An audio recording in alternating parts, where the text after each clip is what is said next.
Yo guys, Spiderbot here. It's finally here. The Zombies reveal trailer. Yes, finally. So we're going to take a look at it, and then I'm going to not actually dissect the Zombies trailer right now. There's some other things I want to talk about, and I will post up another video later on this evening with a breakdown of the trailer. But here it is in all its glorious zombie glory.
Pre-order now and get the Nuketown 2025 bonus map.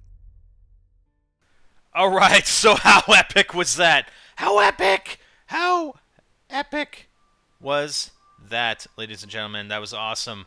You want to play it again? Go play it again. Go play it again. Play it 50 times. Play it 100 times.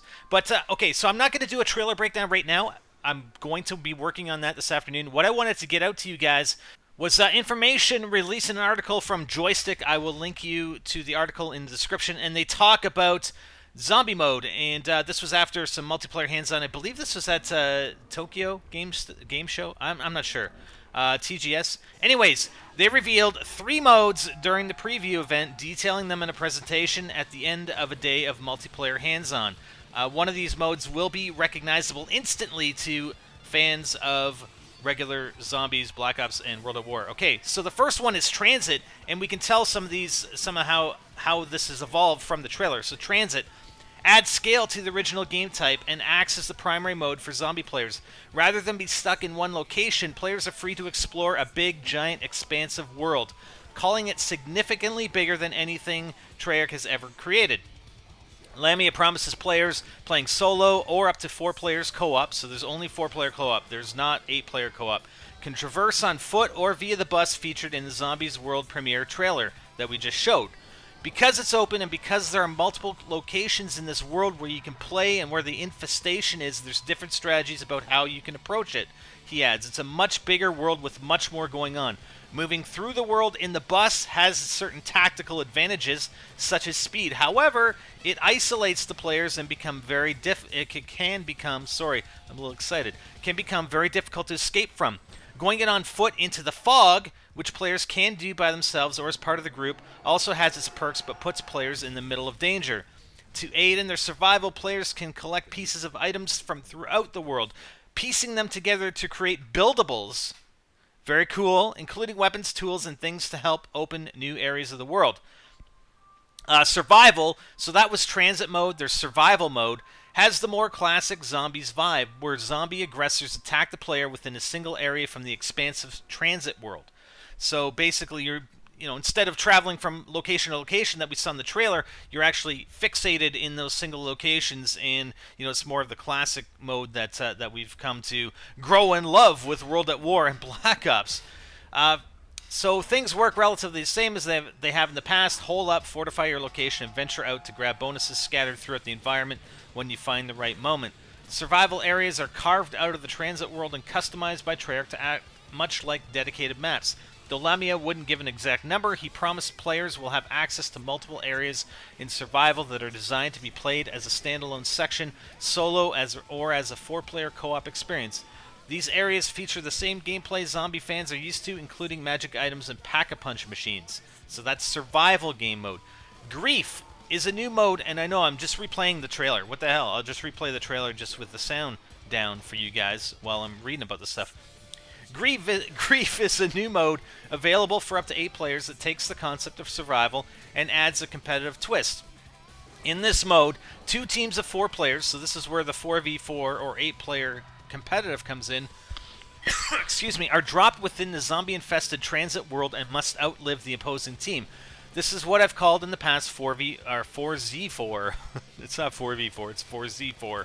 Lamia says, detailing a mode that breaks down to a simple descriptor of humans versus zombies. It's really humans versus zombies because the zombies don't really care what team you're on. They just want to eat your brains, right? In this mode, human players cannot kill each other. However, and this is stuff that we've done, man. This is awesome. However, they can play with the world to put the opposing team in precarious situations, hence the name Grief. The last human team standing wins the match. So maybe it's quite possible that there aren't revives in the Grief mode. Standard elements like blocking passages seem to be on the docket to make the other team's life harder, but Lammy says there are new mechanics exclusive to this mode that players can employ to grief the other team with. When pressed for details, he wouldn't budge on what those elements are. I'm really looking forward to this, man. I mean, we've done the 2v2 team-based and free-for-all game modes, and this is pretty much exactly like the team-based, the 2v2, only we can go 4v4. And you can mess the other players up. I mean, you can, rape train a bunch of zombies and train them up and then bring them into where the other team is located. That's awesome. That's awesome. And I wonder how the scoring, I guess it's not really a scoring system, but it's more of a last team standing. I just wonder how long these games are going to last because, I mean, they could potentially last a long time. So hopefully there are elements of difficulty that can be adjusted when we actually get into to zombies. So here's some discussion about how the multiplayer engine changes things. In Black Ops 2, the Zombies mode has been built in the multiplayer engine, which we're aware of, and it was allowing them to basically do new things that couldn't do in previous iterations. Okay, so stat tracking. Zombie fans will now have extensive stats, yes, attached to their monster hunting sessions, much like multiplayer fans have in the competitive part of the game. That's awesome. I love that. Leaderboards. Stat tracking transitions into leaderboards for each zombie mode and can be broken down in detailed ways, like ranking based on maps. As an example, Lemmy says players can check rankings for survival in one particular area. That'll have its own leaderboard. He also mentioned detailed breakdowns for the other modes as well. A lot more leaderboards, a lot more stats. Awesome. Improved matchmaking. Using the multiplayer system, the game will attempt to match players faster than it has in the past. I mean, obviously, again, it was based sort of on the campaign mode of the game. And because stats are tracked, Treyarch apparently is going to do its best to match players with similar skill in the Zombies mode. Of course, players can jump in and play with friends or anyone of varied skill levels if they so choose. Custom games. Oh, custom games. Oh, custom games. Now we're going to let you create custom games of the modes I just talked about. Creating a custom zombie game, players can make a series of decisions, including setting a starting round. Wow. With players given points at the beginning of the match that are relative to the round choice, so players can purchase weapons and items to help them survive. You can set challenges like headshots only at the beginning of the match or at specific rounds. Wow. Turn magic items off. No perk machines, no pack-a-punch, no mystery boxes. And Lemmy says there will be a laundry list of tweaks players can make. That is awesome. Again, just like setting up custom regular multiplayer modes, we can now have the ability to set up custom modes in Zombies. Freaking excellent. That is excellent. Alright, so some zombie basics, a few additional details that the Joystick, and again, go to the article and support these guys because it's Joystick who is bringing us this article. Link is in the description, as I said again. Okay, so a few additional items. The mode features 4 new playable characters we saw in the trailer, and we'll have to take a look when we do the trailer breakdown. Because the mode has no established narrative, Treyarch won't tell us what era they envision the survivors are living in. The single-player mode in Black Ops 2 shifts between the 1980s and the year 2025, or the campaign, while multiplayer takes place exclusively in 2025.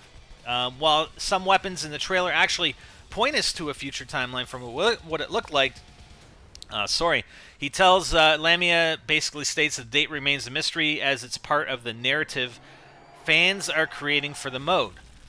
Next point, zombies only exist because of fan feedback. Treyarch obviously loves the mode, but they only continue to grow it because of fan demand. Thank you, Treyarch. There are more zombie types, including new normal zombies and new special zombie adversaries. Cool. There's a lot revolving around the zombie game type, and all modes, really, that Treyarch won't be revealing. The developer wants to keep some surprises for players when the game launches. That's cool. And Lamia promises plenty of Easter eggs hidden throughout the Tranzit environment. So that may mean that maybe these Easter eggs won't exist necessarily in Survival or Grief. They will only exist in Tranzit. But I can see, okay, like, well, let me finish, Erica. I'm sorry. I'm really excited, man. Okay, so let's see what else we have. Treyarch is already impressed with its push for single-player, branching storylines, and a retooling of what we thought were unchangeable multiplayer concepts, and they continue to push the bar with zombies, of course. Let's see, what else do we have? It doesn't continue to exist because it makes no connection to anything else we're doing. It exists because the fans demand it. We're so happy about that because we love making this part of the game that's in reference to zombies. The guy who wrote the article, he goes on to state that it's a marvel that there's room on a standard DVD disc to house the complete Black Ops 2. Who knows? Maybe it doesn't. I know on PS3 Blu-ray it probably would, but you know, they're basically saying they wouldn't be surprised if Zombies was spun off into a separate game later on. Okay, so honestly, this Transit mode, which is pretty cool, this Transit mode is awesome, and I mean, I can see us playing Transit for just hours and hours. I mean, just being able to go from location to location and run through this expansive world. I'm not sure how it's going to work as far as, you know, running circles with zombies. I mean, it sounds like it's going to be fairly easy, but I don't believe that is the case. I believe that they'll probably make it, you know, introduce some sort of difficulty that won't allow that to happen. But it sounds absolutely fantastic. Especially this Transit mode and the grief, and I'm glad to see that we have the classic survival mode as well. So I'm looking forward to getting placed in the leaderboards. It's going to be a lot of fun, guys. It's going to be a lot of fun. I really wanted to bring you this article, and thanks to Go6 for bringing it to me. I'm going to put a link to his channel in the description. He actually Skyped me with a link to this article because this article is actually epic, and we will be doing a complete analysis of the trailer that you've seen in this video run over and over and over again. We will do an analysis of it and come back to you later this evening. Thanks, guys. Yes! Obey's! I'm Spider, and I'm out.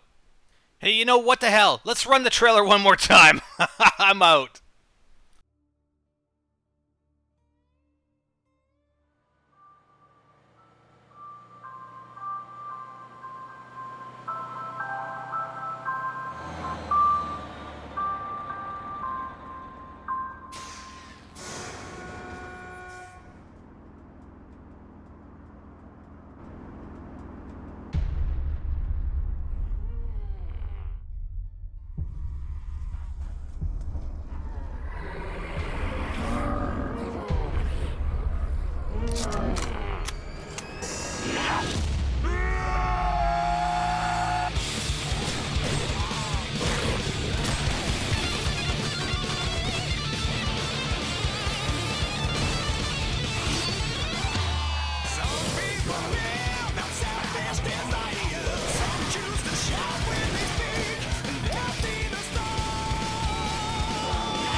and get the Nuketown 2025 bonus map.